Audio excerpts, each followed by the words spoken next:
习近平总书记你好。 General Secretary Xi Jinping, greetings. I'm currently a teacher in China. Over the years, I've encountered some difficulties. Because I cannot gather enough funds for a down payment on an apartment, my marriage has been continuously postponed. My income is quite limited, and my relatives and friends are also poor after buying apartments. I cannot rely on them, so I came up with a bold idea, to borrow some money from you to buy an apartment. Since the domestic public opinion channel is blocked, I can only seek help from you by circumventing the internet firewall. On April 25th, a video surfaced on X claiming to be a teacher from Shaanxi province addressing Xi Jinping. He expressed his inability to afford an apartment over the years and hoped to borrow money from Xi Jinping. The language in the video is full of mockery towards the government. He even specifically wrote an article hoping Xi Jinping would take a look. This video was quickly suppressed. People left comments praising his courage, believing that this video is basically a voluntary surrender, with a determination for speaking truth to power. Some people think this man is too foolish, saying how could General Secretary Xi possibly see this video? In recent years, under the directive of Xi Jinping, the Chinese Communist Party has boasted about its achievements in poverty alleviation. By the end of 2020, the poverty-stricken province of Guizhou claimed to have entirely eliminated poverty within its borders. On February 25, 2021, Xi Jinping convened a commendation conference for poverty alleviation, declaring a complete victory in eradicating poverty nationwide. He boasted it as a miracle on earth. But in less than 3 years, the Chinese economy has been plummeting to the extent that even public school teachers cannot afford housing and must borrow money from their superiors. It directly punctures the illusion of CCP's claimed poverty eradication. Recent remarks by Premier Li Qiang have also sparked heated discussions. During his inspection tour in Guizhou on April 24th, Li Qiang initially praised Xi Jinping. He claimed to implement Xi's directives to consolidate and expand the achievements of poverty alleviation. But he later stated the need to firmly guard against a large-scale return to poverty.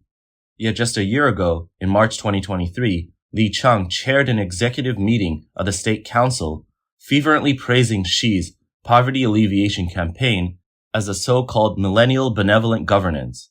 Why the sudden emphasis on firmly guarding against a return to poverty? Some say, when it comes to the CCP's words, one must look at it in reverse. This indicates that a large-scale return to poverty has already occurred. Political commentator Yue Shan, in an interview with NTD News, remarked that Li Qiang would never utter words that could undermine Xi Jinping's position. Immediately upon assuming office, Li Qiang began praising Xi's so-called achievements in poverty alleviation. But Xi's success in poverty alleviation is based on deception, a truth revealed by late former Premier Li Keqiang years ago. In 2020, a few months before Xi Jinping declared victory over poverty, Li Keqiang stated during the Two Sessions press conference that there were 600 million people in China earning only 1,000 RMB per month. He implied that they were still far from escaping poverty. Later, statistical data indeed confirmed this, and rumors about discord between Xi and Li began to circulate. Furthermore, after 3 years of pandemic, not to mention the lower classes of society, even the middle class is struggling financially. Guizhou is a symbol of poverty in China and one of the last provinces to claim victory over poverty. During Li Qiang's recent visit there, he deliberately used official terms like consolidating and expanding the achievements of poverty alleviation and firmly guarding against a large-scale return to poverty. Yue Shan believes that this indirectly proves that the CCP's previous boasting of a victory over poverty has been debunked. Whether the CCP's poverty alleviation efforts have been successful has long been treated as a state secret, with online discussions and media reports prohibited.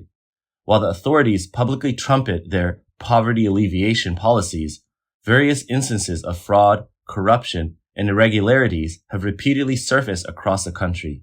These include falsely listing projects, fabricating materials, inflating numbers, and identity fraud.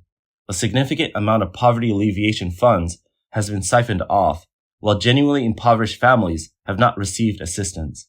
There were even tragic cases leading to fatalities when local officials were implementing measures to force people out of poverty.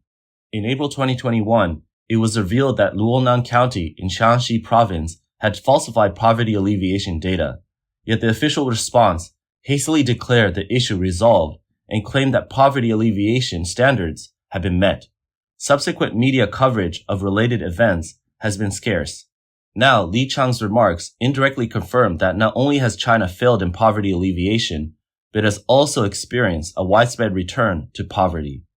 One of the hardest hit groups in this situation is the middle class. According to China's Ministry of Finance on March 21st, the national personal income tax revenue for January and February amounted to 326 billion RMB. It is a significant decrease of 15.9% compared to the same period last year. This decline is attributed to reduced salaries and increased unemployment, indicating a worsening situation for the middle class. The phenomenon of middle-class regression into poverty has become a hot topic in recent times. More and more middle-class individuals are beginning to regress into poverty, especially those with a few million in assets. These past few years have been really tough. This wealth bracket is just too awkward. You think you're comfortable with your daily expenses, right? But the fear of investment looms large. Those in this wealth bracket are usually ambitious, willing to take risks in ventures like restaurants. With 2 or 3 million, you open a large restaurant, but if it runs at a loss for a year or two, you're back to square one. For those with less courage, buying an apartment is even worse, not to mention the mortgage you'll owe. Take Xiamen, for example. In just 2 years, the down payment after buying would have been basically evaporated. If you sell now, you'll still owe the bank money. Imagine that. Selling your house now wouldn't just mean regressing into poverty, it would mean bankruptcy. Seriously, the pressure on the middle class is just too much. Middle class regression into poverty refers to individuals who once enjoyed a middle to upper class lifestyle, but due to various reasons, have had to downgrade their standard of living. Last year, the term even spawned the so-called middle-class regression trifactor online. These consist of 1. A 10 million RMB in mortgage debt, 2. A non-working spouse, and 3. 2 children attending international schools. These 3 factors exacerbated the pressure on the middle class, forcing them to lower their living standards. This year, the regression trifactor has escalated into quinfactor, including impulsive investments in opening businesses, leveraging heavily to buy homes, providing guarantees for others, blindly purchasing investment targets without proper evaluation, and prioritizing elite education for children. 被打脸了啊，真的被打脸了。 I've been utterly slapped in the face by reality. Can you believe it? At 35, with a master's degree from a high-ranking university, I got laid off. We used to manage the 21,000 RMB mortgage every month, but now both my spouse and I are unemployed. We can't even come up with 1,000 RMB. It's really tough.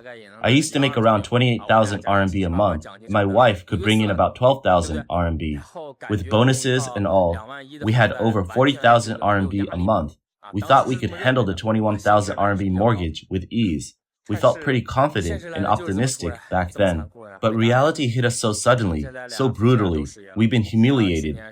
The Huron Research Institute released the 2023 Huron Wealth Report on the 19th, showing a decrease in the number of wealthy families in China for the first time in 15 years. The total wealth dropped by 3.6% compared to the previous year. Huron chairman and chief researcher Rupert Hugworth stated that the reasons were due to the impact of the pandemic combined with changes in the international geopolitical landscape in 2022. It led to the second decrease in the number of high net worth families in China over the past 15 years, with total wealth dropping by 3.6% to 158 trillion RMB. Chinese middle-class families are facing the dilemma of shrinking wealth. According to the new middle-class white paper released by the Chinese financial and economic self-media Wu Xiaobo channel, in January, 43% of new middle-class families experienced asset shrinkage in 2023. This number was 31% and 8% in 2022 and 2021, respectively. According to Taiwan's Central News Agency, a white-collar worker engaged in human resources in Shanghai began looking for a new job at the end of February 2023. He sent out thousands of resumes to companies in Suzhou, Hangzhou, Shanghai, and other places, but only received interview notices from a few companies in Shanghai. Eventually, he was hired by one of them and started working there in June last year. Although the new job position was slightly higher, the income dropped from his previous monthly salary of 25,000 RMB plus commercial insurance to a monthly salary of 16,000 RMB without social security. Moreover, shortly after he joined, this state-owned enterprise implemented a uniform 10% salary reduction for all employees. 收到通知，降薪30%。I received a notification of a 30% pay cut, and there won't be any bonuses at the end of the year. I'm 38 years old with a bachelor's degree and engineering and construction certificates.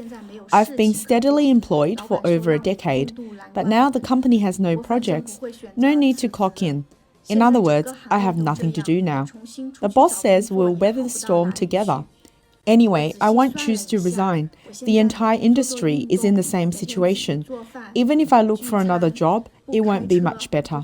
American economist David Huang remarked that the situation of the middle class regressing into poverty is closely related to the level of employment and economic activity. He believes that currently, both the economic activity and the overall level of profitability and employment in China are not ideal. Therefore, in the foreseeable short to medium term, this trend of reduction will continue and the situation will worsen. Do you feel that people are more sensitive to prices this year than ever before? But looking back, the overall environment hasn't gotten any better.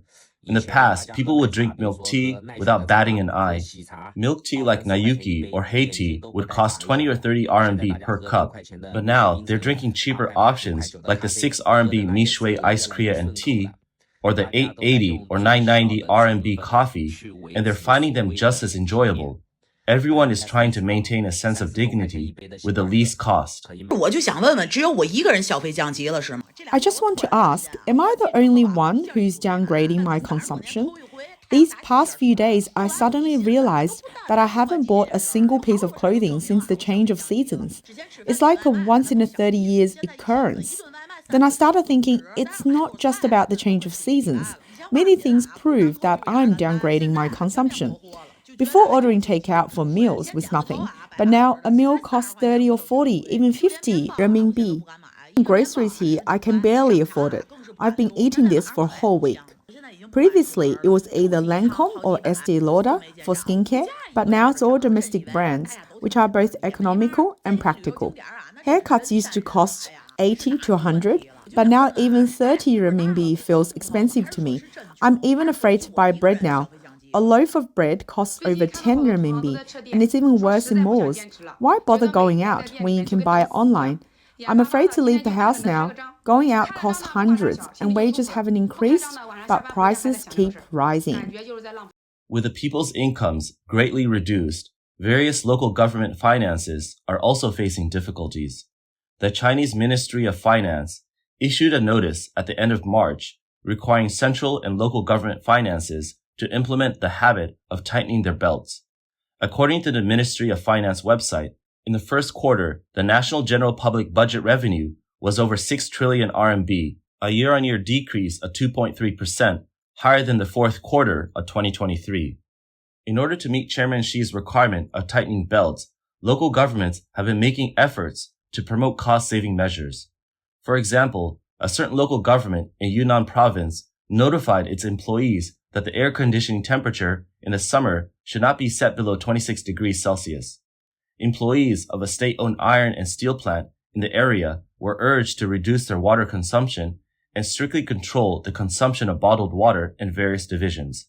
Yibin City in Sichuan province requires officials to use lower quality paper for printing daily documents, while government agencies in Inner Mongolia are required to reduce the purchase of new equipment, and items such as desks, chairs, and computers should be repaired and reused.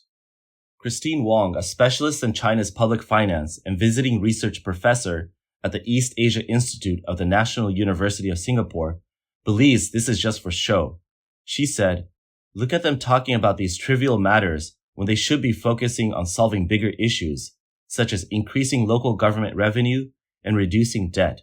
Compared with the approximately 28 trillion RMB in general public budget expenditures of the Chinese government each year, these numbers are simply insignificant." While cutting costs, government agencies have also resorted to various means to grab money from the public. In recent months, there have been disputes over gas charges in many parts of China. Residents in major cities such as Chongqing, Chengdu, Nanjing, and Hefei have all found that their gas meter readings have suddenly surged, and this phenomenon has occurred after the installation of new gas meters. Sisters, how much did you pay for gas this month? Was it unusually high, like way off the charts? Previously, our gas bill was around 30 or 40 RMB, at most 50. But this month, when I paid the gas bill, I thought about it a lot. I wondered if our lifestyle had changed or if there were any special circumstances. But with no changes in our habits, our gas bill came out to 137 renminbi, which is just outrageous. Now, let me show you the gas meter and how excessively it's running. Look, this is a normal flame when we are cooking, right? Now, let's see how fast our meter is spinning. There's no acceleration involved. Everyone can see this original clip. In just a few seconds of heating the pot, see this? Our meter has spun several times already. According to this lady, after noticing the abnormality in her gas meter, she asked her neighbors and found similar situations. Gas meters not functioning normally. Upon careful recollection, they realized that this issue began after the gas company claimed to have replaced the old meters with new ones for safety reasons. Those who didn't get their meters replaced didn't encounter this problem, leading them to realize they were inviting the wolf into the house. Under this video, many others shared similar experiences, all occurring after the installation of new gas meters, with costs skyrocketing. The surge in gas fees has sparked outrage across various cities in China, including Kunshan in Jiangsu province and Dazhou in Sichuan province. On April 19th, a person reported abnormal billing practices by the Huarong Gas Company in Dazhou, stating that gas fees doubled from February to April 2024, despite consistent gas usage. Similarly, a woman in Kunshan Jiangsu province questioned the sudden doubling of gas fees and penned an article calling for an investigation into the issue. But she was met with intimidation tactics from the gas company as they pressured her to delete the post. Later, the police visited her under the guise of anti-fraud measures. Subsequently, her husband was summoned by the company, forcing the woman to issue a public apology and plead for leniency. As discussions on gas billing practices gained traction, some individuals reported instances where the gas meters continued to record usage even after gas services were terminated. In response to mounting public pressure, authorities finally ordered investigations into gas companies' practices and uncovered instances of overcharging. On April 28th, the Chongqing Gas Group admitted to erroneous meter readings and illegally inflated gas readings, resulting in the refund of about 2.9 million yuan in overcharge fees. In China, utilities such as water, electricity, and gas are monopolized by the state-owned enterprises. The recent scandals surrounding gas billing highlights a troubling trend where public entities resort to extortion to bolster their revenues. According to the Chinese Ministry of Finance, tax revenues for government agencies declined by 7.7% in the first 2 months, while non-tax revenues surged by 8.6% during the same period, accelerating to 12.2%.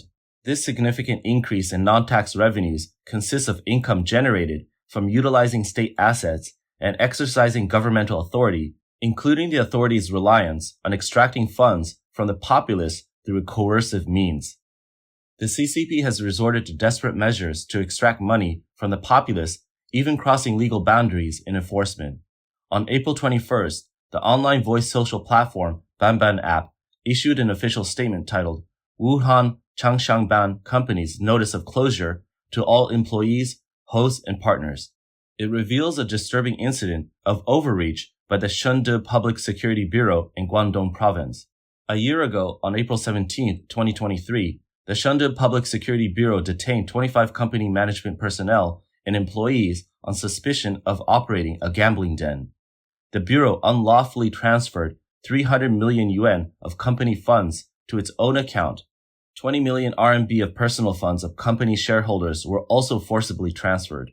Even fixed deposits were forcefully redeemed by the Bureau, with the interest alone resulting in millions of yuan.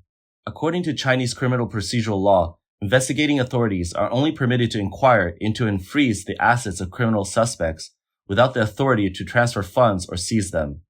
Banban app's official statement vehemently criticized the Shenzhou Public Security Bureau, asserting that they were not conducting an investigation but engaging in outright robbery.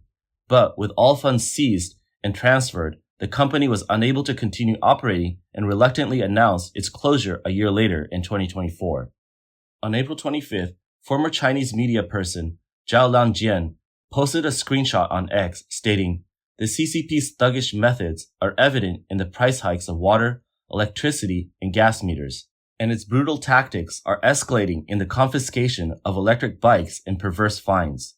According to the content of the screenshot, Zhao Lei, the director of the Finance Bureau of Fangchenggang City, Guangxi Province, issued an unusual directive during a research visit to the Traffic Police Detachment.